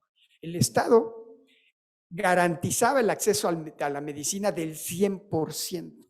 Había médicos, como hoy día estos camioncitos que dicen ropa vieja y ¿no?, fierro viejo que venda, yo también me la acuerdo, pasan 3 veces al día. Bueno, así había médicos en las calles, como en los puestos de periódicos, al acceso de cualquier persona que lo solicitara. Entonces la medicina era barata y accesible. Y sí, había una jerarquía en donde el médico del pueblo, cuando no podía resolver algo, iba al especialista, y esto estaba mediado entre, pues prácticamente sacerdotes que vivían en templos, y la relación entre sacerdotes y especialistas también establecían el complejo donde se hacían los procedimientos especializados, que es el preámbulo de lo que era un hospital, que no lo era, pero pues esto nos hace ver que cuando alguien no podía en su casa, pues iba para allá. Y finalmente, pues la medicina de la élite del faraón, que tenía su médico, ¿no? Y ese médico tenía tales privilegios que se convenía en el segundo de a bordo, porque el faraón era el médico supremo. Si se le ocurría de alguna manera, no voy a decir, pero importar médicos cubanos, pues venían los médicos cubanos. Entonces, este tema faraónico también funcionaba. Ahora, este tema de acompañar una fórmula, un tratamiento conocido a unas plegarias, esto formaba parte también de una terapia psicológica relajante, esperanzadora, ¿no? Y finalmente algo que tiene un contexto hoy, como en cualquier sociedad, la magia, pero no la magia charlatana, sino la magia de gente que conocía, ¿no? Y entonces, pues ahí tampoco me voy a meter porque no lo sé, pero finalmente esta era la concepción de los egipcios. Ahora, tenían básicamente todo un acervo de conocimientos. Estos conocimientos tienen que ver con todo el fenómeno de la estructura del cuerpo en la anatomía, la fisiología con la función del cuerpo, finalmente lo que conocían de sus principales enfermedades, que eran infecciones, y todo un panel de especialidades. En todas ellas, pues obviamente tenemos, aquí están sus nombres en egipcio, y no los voy a pronunciar porque lo voy a decir erróneamente, pero finalmente conocían los órganos vitales por su nombre y tenían algunos términos anatómicos ya descritos, las apófisis óseas, conocían mucho de huesos, y ahorita explico por qué. Pero finalmente también definían 36 funciones de cómo funcionaba el cuerpo y de cómo se componía en base a esta teoría de los humores. Y esta teoría de los humores fue heredada por los griegos y finalmente fue el origen que duró varios siglos y hoy día sigue funcionando de otra manera. Pero la teoría de los humores griegos pues tiene su antecedente en los egipcios. Tenían no solo eso, sino utilizaban cuanto podían, alimentos, plantas, minerales, animales, para hacer sus recetas. Y utilizaban en sus formularios farmacéuticos. O sea, la profesión estaba dividida en farmacéuticos que preparaban pomadas, linimentos, suspensiones, jarabes, lavativas, todo que de alguna manera representaba este ojo de Horus que dividía un sistema decimal de 0.5, ¿no? Y entonces todas las fracciones del ojo representaban esto, pero también, ahorita vamos a hablar un poco más, pero también la acacia, la miel, la malaquita, o sea, utilizaban todos estos elementos para varias de sus enfermedades y hay toda una farmacopea. Dos de los papiros más importantes en donde se trata esto, pues obviamente es el papiro de Ebers, que habla de toda la farmacología de las plantas, y el papiro Smith, que habla, es un resumen, un compendio de 41 casos, de los cuales la mitad son traumas de cráneo, ¿no? Y entonces toda esta situación ahorita la vamos a detallar, pero a esto se enfrentaron, ¿no?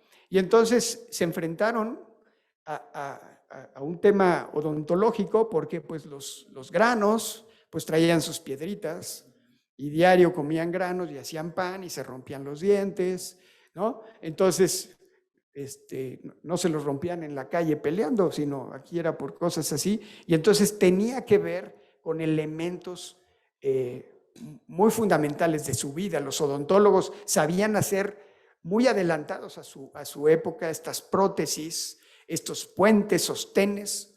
El oro se les daba porque tenían en el desierto de Oriente unas minas de oro que pues, brillaban las montañas, ¿no? Entonces, todavía hoy, pero la cantidad de oro que había en Egipto era por esta situación y finalmente utilizaban esas aleaciones.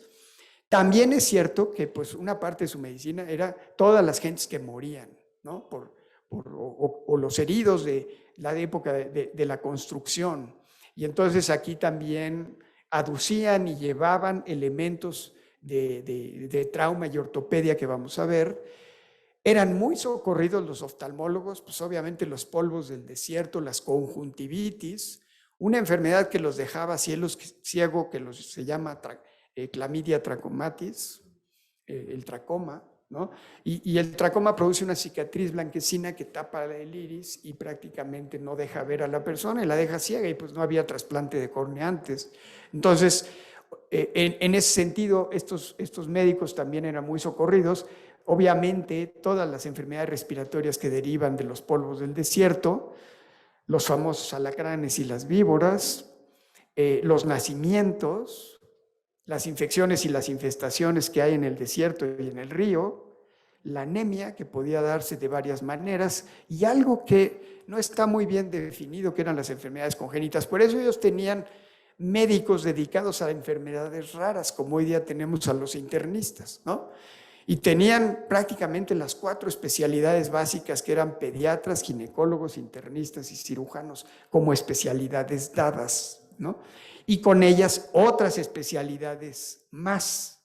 Entonces, finalmente eran bastante objetivos, clasificaban lo que conocían de lo que no conocían, y como ya fue explicado, lo que conocían eran lo que podían curar, lo que no podían curar y lo que no conocían.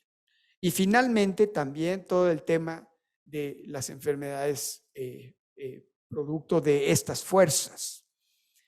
Y el oftalmólogo, pues aquí esta pintura famosa, ¿no? En uno de los templos, habla muy bien de una intervención, ¿no? Como para limpiar ahí el ojo, ¿no? Parecería de alguna manera un intento de extracción de cataratas, quién sabe si lo hacían, pero podía haber ocurrido esa situación. Y finalmente, pues, esta situación, el oftalmólogo era muy especializado, usaban la leche y la miel para limpiar las conjuntivitis, más todas estas pomadas que preparaban. Entonces, era totalmente cierto que esta medicina estaba desarrollada. El Ibhati era el corazón. Y conocían el corazón desde las momias, lo veían, ¿no? Pero le daban un culto y además le daban 2 valores, el valor de los sentimientos y el valor orgánico, ¿no? Y el valor de los sentimientos decían que de ahí emanaba las emociones, ¿no? Y todavía pues decimos que esto viene del corazón, ¿no? Pero pues las emociones están más construidas en el cerebro límbico, el cerebro de las emociones. No lo conocían, pero el Hati representaba que también lograron identificar la relación pulso-actividad cardíaca y también definieron, porque conocieron la enfermedad de la cardiopatía isquémica, o sea, conocieron los infartos y conocieron las situaciones del Langor severo. Entonces también lo definieron y también anticiparon los enfermos graves.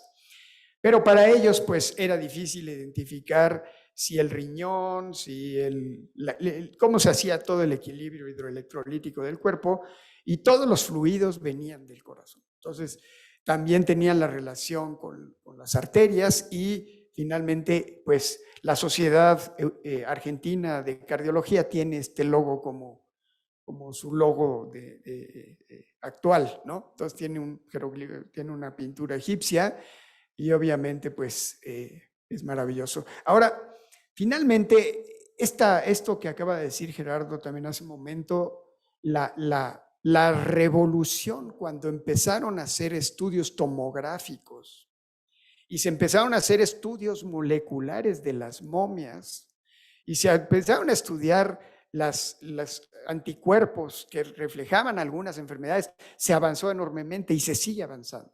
Entonces, de aquí podemos ver, por ejemplo, en este caso de una princesa conocida prácticamente hace 3.500 años, Se documentó a los 32 años una enfermedad de aterosclerosis generalizada. ¿Cómo era posible que existiera la aterosclerosis generalizada? ¿Que no comían bien? ¿No serían gordos? Pues sí, o sea, tenían una dieta hipercalórica, hipoproteica, ¿no? Y el que come refrescos, tortillas, frijoles y no come carne, pues de alguna manera crea ese desbalance proteico-calórico y entonces es una obesidad, ¿no? Una obesidad mórbida y también con un grado de desnutrición. Entonces, sí es posible, pero no explica estas aterosclerosis generalizadas. Por ejemplo, esta es una enfermedad de Lerich con una aterosclerosis severa en la ilíaca derecha, ¿no?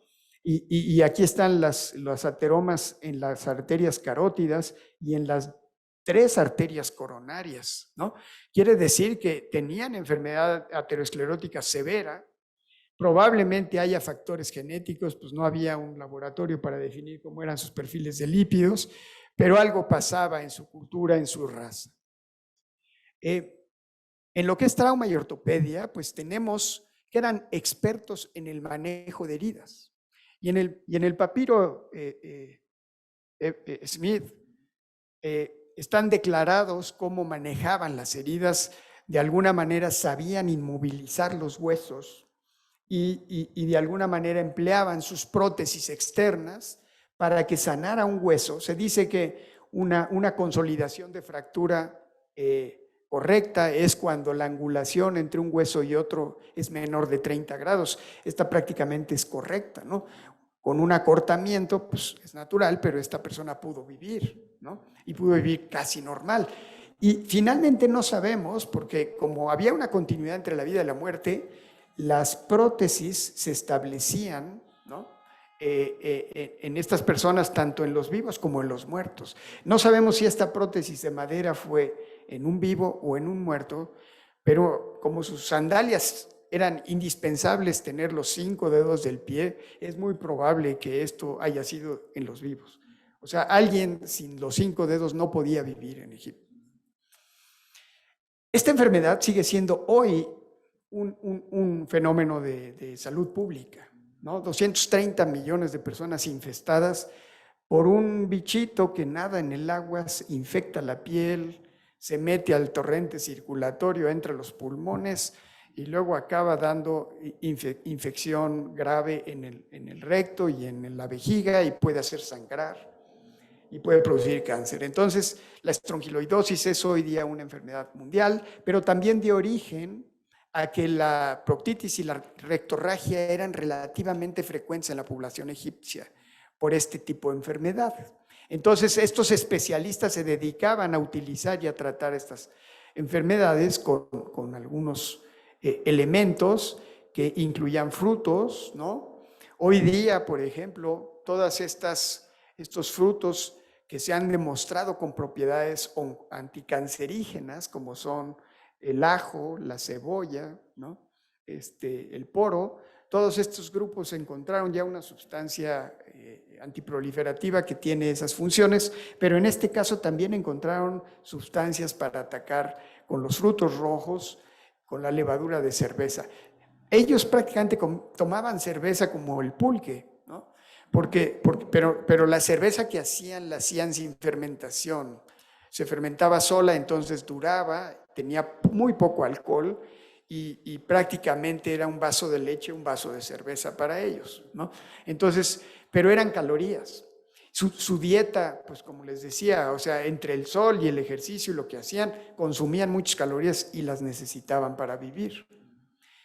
Aquí está el famoso tema de los cirujanos y entonces el tratamiento del cuchillo con las iniciales DU tenía estos instrumentos y obviamente pues los instrumentos más socorridos tenían que ver con instrumentos de corte porque tenían bisturís tanto hechos de piedra, de obsidianas como de metales, ¿no? De cobre, etcétera. Y finalmente también tenían el conocimiento de las heridas. ¿Cómo lo hacían? Sabían que una herida infectada no hay que cerrarla.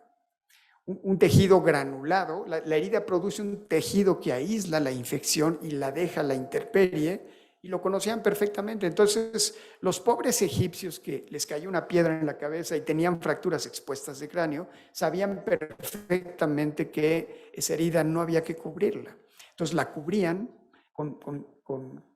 la hidrataban, le daban antisépticos locales y algunos salían adelante. ¿Por qué? Porque en un trauma cerebral hay dos principios: el edema cerebral y las lesiones.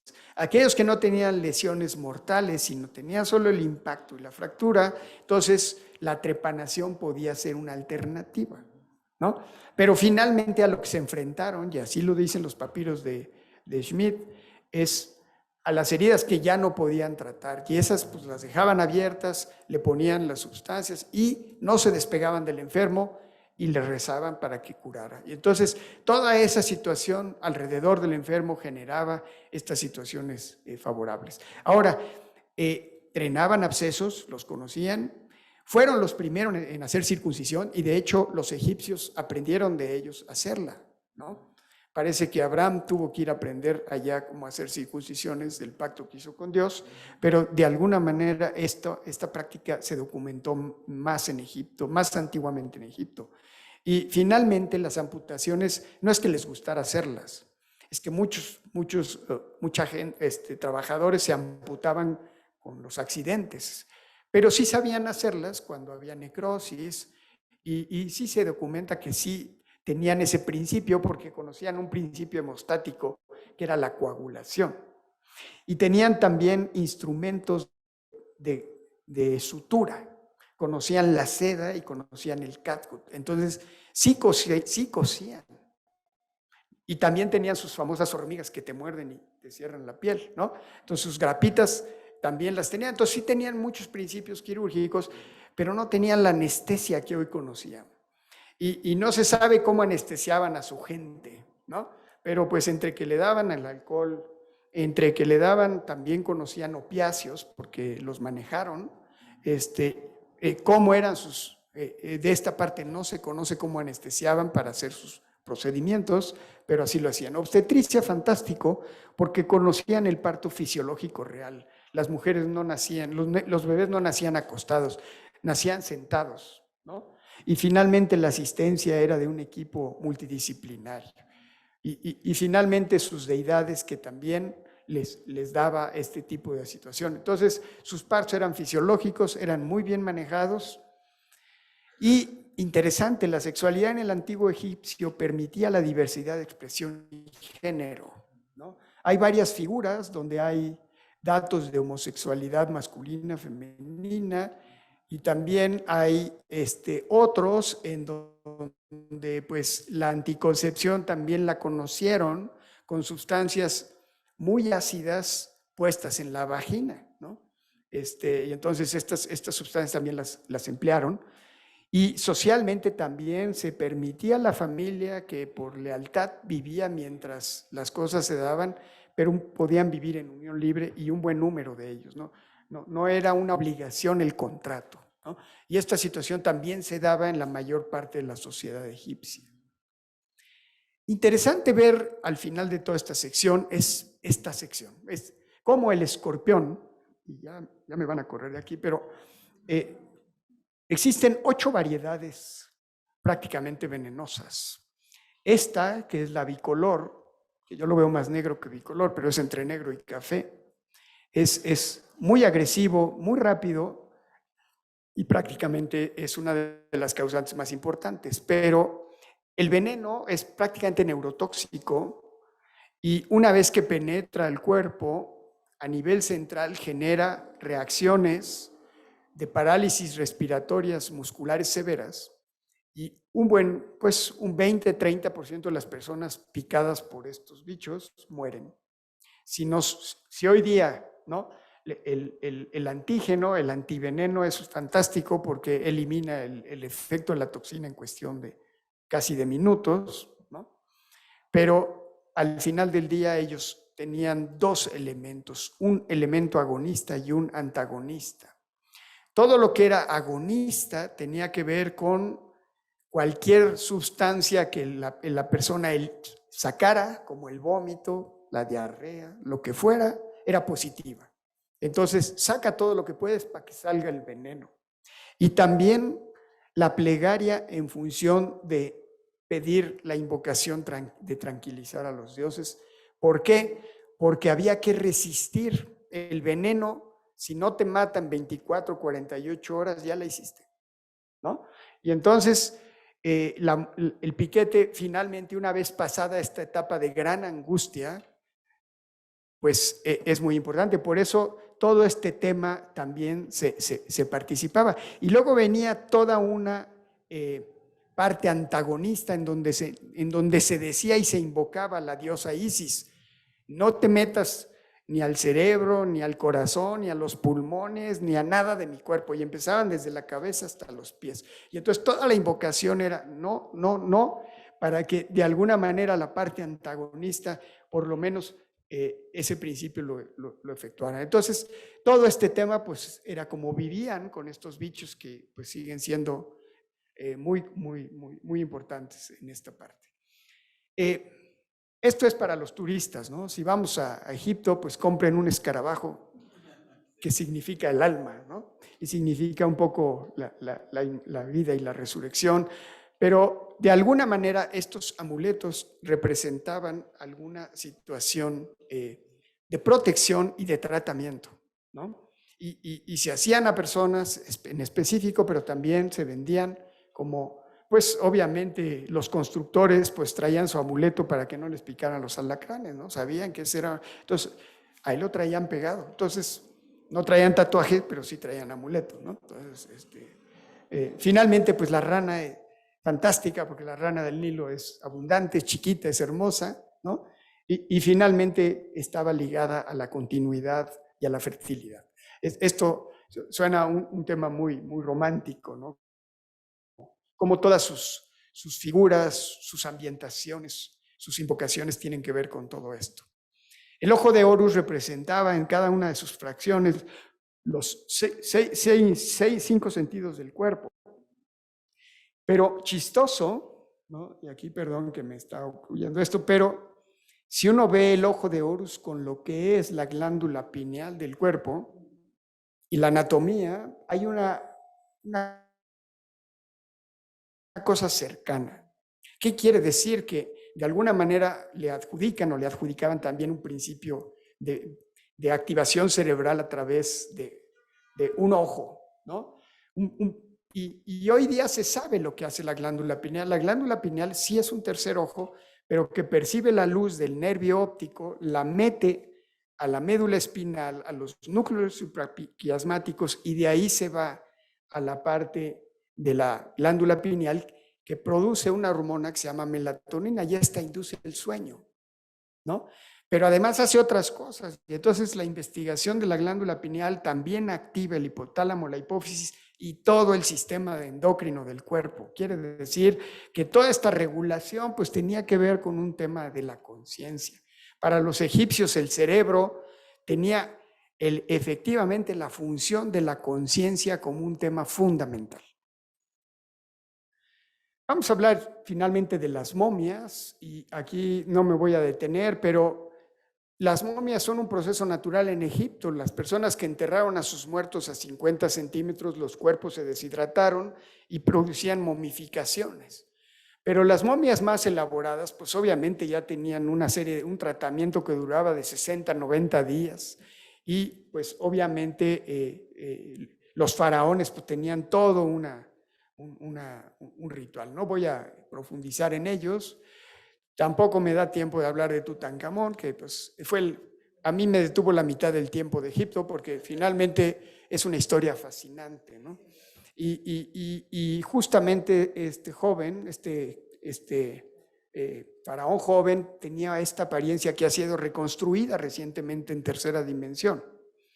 Y fue descubierta en 1922 por un arqueólogo que le invirtió 7 años, pero la búsqueda de Tutankamón llevaba desde 1907 hasta 1922. Y prácticamente el descubrimiento de la momia, pues el quererle quitar esta famosa máscara, pues representó quitarle o sea, cortarle la cabeza y destruir el cráneo en 17 partes que tuvo que ser rearmado, ¿no? Luego le dejaron un collar de escarabajos de oro, vino la Segunda Guerra Mundial y se perdieron, ¿no? Entonces también ahí sufrió ahí afectaciones, pero el hombre tenía pues 18 años y tuvo una transición importantísima porque su papá fue el único faraón que hizo una religión monoteísta en tiempos de Egipto y eso representó terrible historia para Egipto, ¿no? Todos los dioses fueron invalidados, todos los sacerdotes mandados a sus casas, o sea, una terrible parte porque Akenatón adoró al dios del sol, ¿no? Y entonces le puso Amon-Ra, entonces Tutankamón, Atón fue el dios monoteísta, se cambió por Tutankamón, porque Tutankamón regresó la religión politeísta a los egipcios.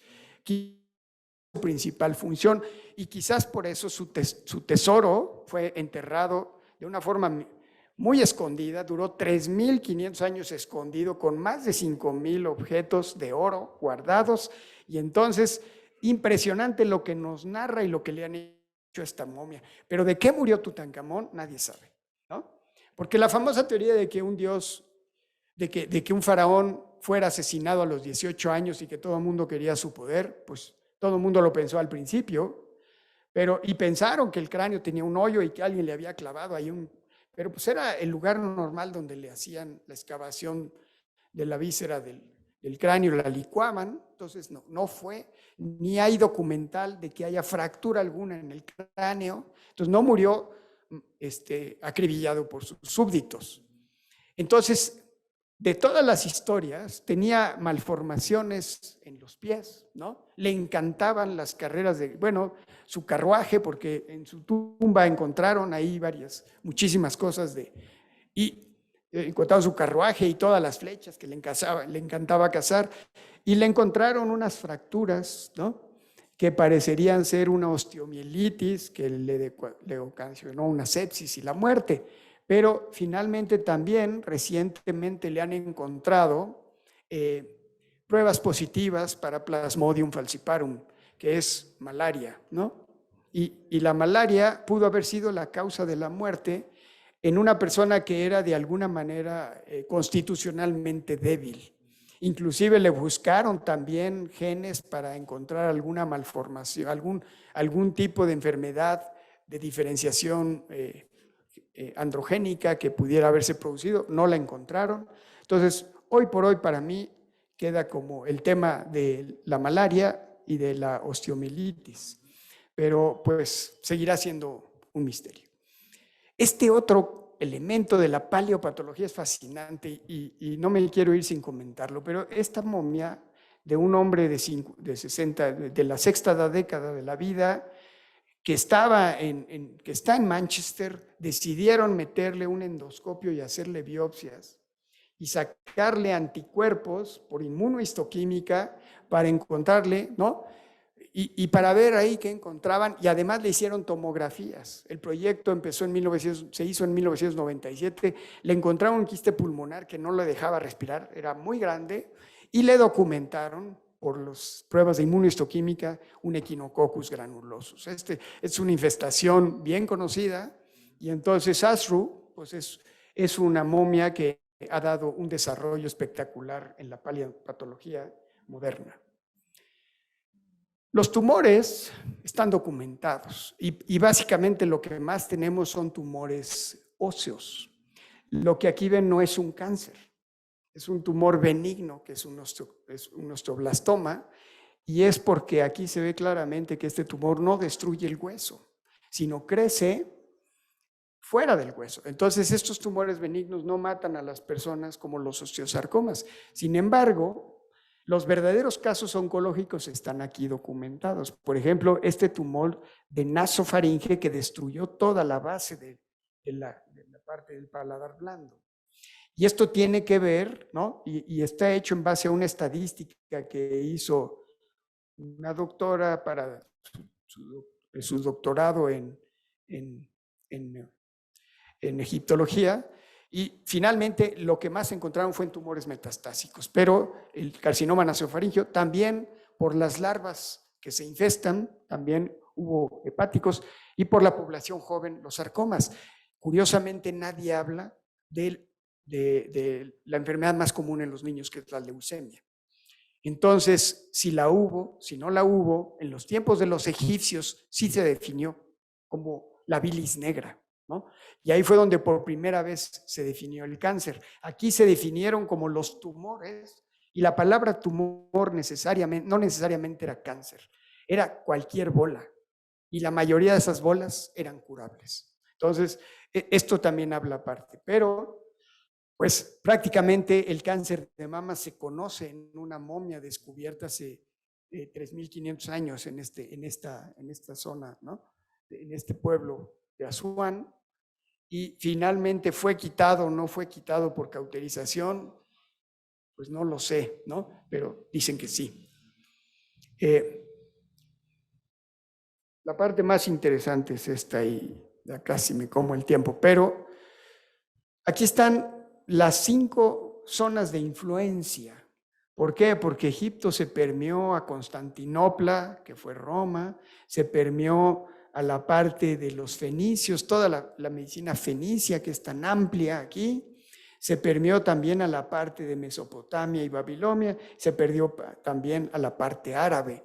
¿Qué quiere decir? Que todo, yo diría, la mayor parte de las culturas fueron a aprender, y los egipcios también aprendieron de ellas. Cuando Alejandría se convirtió en la última época, y ya prácticamente siendo parte de los romanos invadidos por los otomanos, ¿no? Por Alejandro Magno, Alejandría fue la ciudad espléndida del conocimiento.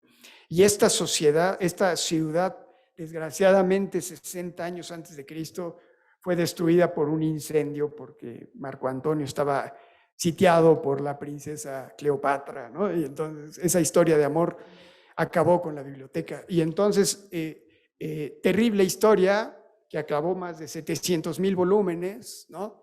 Entre ellos medicina griega, medicina egipcia y todo el conocimiento que había de la época. Pero de alguna manera esta influencia, digo, en Israel se documenta en la mitad del Génesis, en el Éxodo, inclusive en la vida de Jesús, ¿no? Entonces, toda esta, en la historia de Abraham, entonces, prácticamente toda esta parte que se permeó a todas estas sociedades es muy, muy importante. La propedéutica fue uno de los legados más importantes. ¿Por qué? Porque el pensamiento de diagnosticar, tratar, definir un pronóstico, apegarse a unas guías de tratamiento y tener especialidades médicas es una propiedad de los egipcios. Y es el principio de la historia de la medicina actual, ¿no? No hemos variado. Su juramento, aunque efectivamente no existe un juramento hipocrático que yo haya encontrado, pero tiene en sus textos los principios de comportamiento que hablan del juramento hipocrático prácticamente en su contexto. ¿Qué quiere decir? Seguramente todo este contexto ético viene de los egipcios, fue heredado a los griegos, y hoy día el mismo médico de egipcio con profundo sentido humano, con profundo sentido de guardar el secreto médico, de dedicar su vida al conocimiento y a la ciencia, y finalmente de mantener una integridad moral y ética, siguen operando. Por lo menos es lo que creemos o queremos, ¿no? Y quien se separa de este código, se separa de la medicina. Pero bueno, la historia siguió. Los egipcios tenían un catálogo de 200 enfermedades, y aquí están todos los avances fenomenales que vino a haber en los 3,000 años antes de Cristo, pero solo en los últimos 200 estas ciencias nos han llevado a más de 7,000 diagnósticos. Entonces, el avance de la humanidad, junto con todos los grandes médicos, y aquí pues peco de simplificar a los principales hombres que importaron, pero aquí puedo pasarme una hora hablando de esto, fue avanzando en el horizonte de la historia. Finalmente, la máxima hipocrática, que fue ahora sí que la herencia, que los egipcios entregaron la estafeta, pues obviamente que el devolver la salud a todos los enfermos es imposible. Esto sería mucho mejor, en efecto, que el predecir lo que va a suceder. Pero el hecho es que los hombres mueren. Unos fallecen antes de llamar al médico a causa de la violencia de su enfermedad, otros enseguida, bla, bla, bla, ¿no?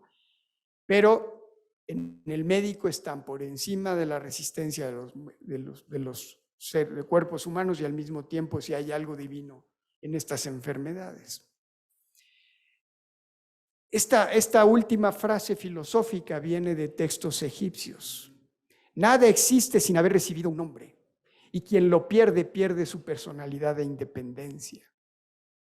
Chistosamente, ahora cayó en mis manos este famoso libro de No Cosas, de un filósofo coreano que ahora es el non plus ultra de la filosofía, que está en Alemania, y que dice: la apropiación del nombre causa mucho ruido, el fortalecimiento del ego destruye el silencio reina cuando me retiro, cuando me pierdo en lo innominado, cuando me vuelvo débil. Muchísimas gracias.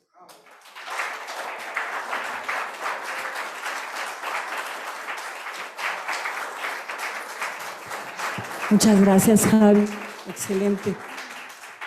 Pues como ven, tenemos realmente dos expositores de gran categoría, invitados. Me dijeron por ahí que no me había presentado. Bueno, soy la presidenta de la Asociación de Artistas e Intelectuales de Ascendencia Libanesa, Gabriela Harfush.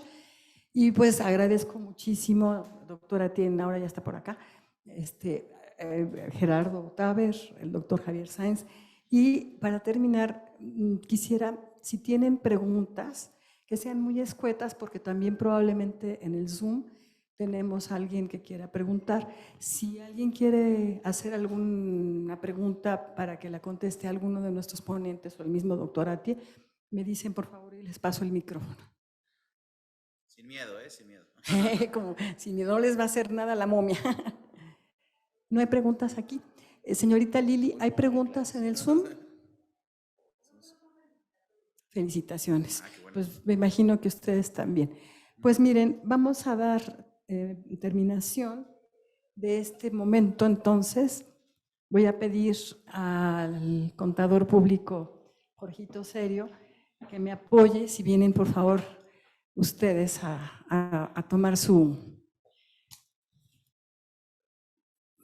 Gracias, Jorgito.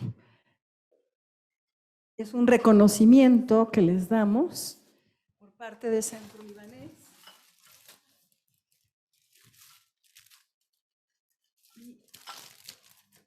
Disculpen, es que esta era sorpresa, es un regalito que les traemos de Al-Fanan. Jorgito, si tú quieres llamar a los ponentes, claro, sí, por favor. Nuestro director de asociaciones. Me voy a permitir primero leer el reconocimiento y dice, me voy a poner mis lentes porque ya también no me vaya yo a equivocar.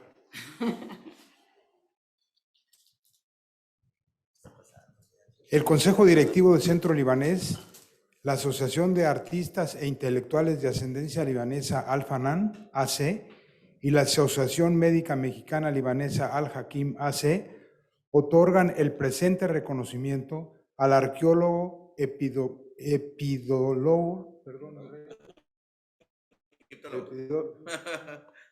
te deberías de haber puesto el rey Gerardo Haber, el faraón, por su destacada participación como ponente en la conferencia Una mirada a la medicina del Egipto faraónico y su impacto en el mundo actual. Gracias, Javier. ¿Tienes aquí para que les den a tomar foto? Sí. Aquí les dejo un regalito. Qué rico. De Al-Fanan.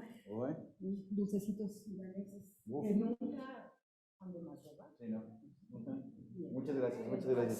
Toma tu suegro. Sí, ¿verdad? Quédense porque nos van a tomar foto, Gerardo. Gerardo, si se quedan, porque ahorita no viene la foto oficial. Este reconocimiento es para el doctor José Atié Rubio, mi gran y querido amigo, también por su participación. Muchas felicidades, Pepito.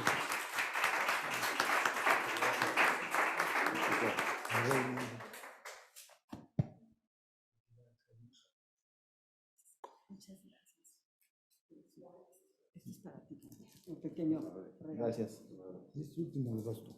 ¿Sí? Este reconocimiento te lo dejo para que cierres con otro. Gracias, Jorgito, pero quédate aquí porque nos vamos Sí, a tomar claro. una foto. Bueno, este reconocimiento también, el Consejo Directivo de Centro Libanés, la Asociación de Artistas e Intelectuales de Ascendencia Libanesa, Al-Fanan AC, y la Asociación Médica México-Libanesa, Al-Hakim, representada por el doctor José Atié, otorgan el presente reconocimiento al doctor Javier Sáenz Chapa por su destacada participación como ponente en la conferencia Una mirada a la medicina del Egipto faraónico y su impacto en el mundo actual. Firma el director de asociaciones, contador público Jorge Serio Canán, y pues una servidora. Muchas gracias.